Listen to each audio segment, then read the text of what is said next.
आज इस वीडियो का हमारा विषय होगा तमाल छंद। अभी तक इस चैनल पर आपने जितने छंदों को सीखा है, एक बात का अनुभव जरूर किया होगा, जो लोग बराबर वीडियो देख रहे हैं, कि हम किसी भी एक छंद को जब समझ लेते हैं तो बाकी छंदों को समझना और आसान हो जाता है। अच्छी तरह से अगर हमने एक छंद भी समझ लिया तो बाकी छंद हम तुरंत समझते चले जाएंगे। इसके अलावा एक और बात जो सभी छंदों के वीडियो देखने वालों ने महसूस की होगी, वो ये कि कई छंद ऐसे भी होते हैं जो किसी अन्य एक या दो छंदों के शिल्प को मिलाकर बनते हैं। तमाल छंद के साथ भी ऐसा ही है। जैसे एक उदाहरण मैं आपको बताना चाहूँगा, दोहा और रोला, ये दो छंद अगर आप सीख लें तो कुंडलिया छंद लिखना अपने आप आ जाएगा। दोहा छंद को सीख लेंगे, सोरठा अपने आप आ जाएगा। दोहा को सीख लेंगे, उल्लाला छंद अपने आप आ जाएगा। तो इस तरह से एक छंद को सीखने से और कई अन्य छंदों को समझने के रास्ते खुल जाते हैं। तो आइए हम लोग बात शुरू करते हैं तमाल छंद पर। सबसे पहले इसका जो शिल्प है और ये किस जाति से आता है वो देख लिया जाए। तमाल छंद के बारे में सबसे पहले जान लीजिए। 19-19 मात्राएं इसके हर एक पद में होती है। ठीक है। इसकी जाति है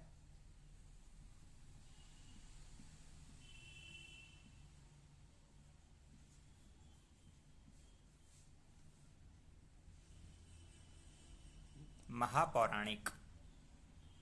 महापौराणिक जाति के अंतर्गत ये छंद आता है। जो लोग पहली बार ये वीडियो देख रहे हैं, जातियों के आधार पर छंदों का निर्धारण कैसे हुआ, पिछले वीडियो देख लें, प्लेलिस्ट में जाकर पता चल जाए। तो ये महापौराणिक जाति के अंतर्गत ये तमाल छंद आता है। इसका जो शिल्प होगा, या कहें तो इसकी जो लय होगी, उसमें पहले इसके शिल्प पर हम थोड़ी बात कर लें। 19 मात्राएं, 19-19 मात्राएं इसके हर एक पद में रखनी है। कुल मिलाकर इसके 4 पद होते हैं, 2-2 पदों का तुक चलता है। ठीक है, ये हो गया आपका। अभी विस्तार से इसका उदाहरण भी दिखाऊंगा। तो ये हो गया। अब इसमें देखिए, 19 मात्राओं का जो एक पद होगा उसका पदांत गुरु लघु से होगा। ये गुरु ही रहेगा, इसको एक एक मत कीजिएगा। अंत वाला पद के अंत में गुरु रहेगा। अब इसकी लय की हम बात करते हैं। तो इसकी लय रखेंगे, कैसे भी समझ लीजिए, चौकल से ही समझा देता हूं। चौकल, चौकल, चौकल, चौकल। 16 + 2 1। कुछ कुछ अंदाज लगा पा रहे होंगे वे लोग जिन्होंने चौपाई छंद सीखा है या फिर एक बरवै छंद सीखा है। अभी उदाहरण में ये बात बिल्कुल स्पष्ट हो जाएगी कि मैं ये चौपाई और बरवे का नाम यहाँ क्यों ले रहा हूँ। ठीक है, यही इसका शिल्प होता है। यहाँ जो चौकल चौकल देख रहे हैं, चौकल बनाने के तरीके मैं आपको बता ही चुका हूँ।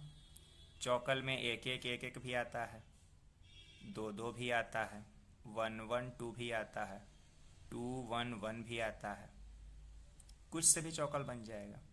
तो शुरुआत के लिए कोई विशेष नियम नहीं है, सिर्फ पद का अंत ये ध्यान में रखिएगा, गुरु लघु से, जैसे हम दोहे में करते हैं। ये हो गया। अभी चलिए अब देखते हैं हम लोग इसका उदाहरण छंद। अब देखिए तमाल छंद का उदाहरण। 4 पद मैंने लिख दिए हैं चूंकि छोटा छंद है। कहा हृदय ने तुमको अपना मित्र, नित्य तुम्हारे बना रहा है चित्र, अब सुननी है इसकी तुम्हें पुकार, हम दोनों देखेंगे संग बहार। ये हो गया। 4 पदों का अंत आप लोग देख रहे हैं, गुरु लघु, गुरु लघु, गुरु लघु, गुरु लघु से हो रहा है। कुल मात्राएं गिनिए। मैं इस चौथे पद की मात्राएं गिनकर बता रहा हूं, ऊपर के 3 अभ्यास के लिए खुद गिनिएगा। हम दोनों देखेंगे संग बहार। 2, 4, 6, 7, 8, 9, 10, 11, 12, 13, 14, 15, 16, 17, 18 और 1, 19। 19 मात्राएं, जैसा मैंने अभी बताया। और कोई विशेष नियम इसमें नहीं है। हाँ, अभी मैंने जिन 2 छंदों का नाम लिया, चौपाई और बरवय, क्यों नाम ले रहा हूं? आप इस छंद की लय को ध्यान से देखेंगे तो आप पाएंगे कि या तो आप इसको कह सकते हैं चौपाई प्लस लघु गुरु, गुरु लघु, चौपाई प्लस गुरु और लघु, या आप इसको मान सकते हैं बरवय। क्यों मैं इसको बरवय से जोड़ रहा हूं? क्योंकि बरवय छंद जो होता है 12 प्लस 7 मात्राओं पर चलता है। कुल मिला के उसमें भी 19 मात्राएं ही दोनों पदों में होती है। अंतर सिर्फ बरवय में और तमाल में ये है कि बरवय छंद में 12 मात्रा के बाद यति जरूरी है और इसमें नहीं है। इसमें पूरी 19 मात्राएं आप एक साथ ले सकते हैं। कहीं यति आपको जहां देनी हो वहां दीजिए, जबकि बरवय में 12 मात्राओं के बाद यति जरूरी होती है। तो देखा आपने, जैसा कि मैंने इस वीडियो के शुरू में ही चर्चा की, एक छंद को अगर आप समझ लेंगे, आपको बाकी कई छंदों को समझने का रास्ता आसान हो जाएगा।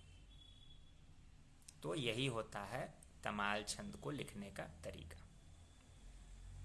कोई प्रश्न हो लिखने से संबंधित, इसके शिल्प से संबंधित, कमेंट बॉक्स में जरूर पूछिएगा।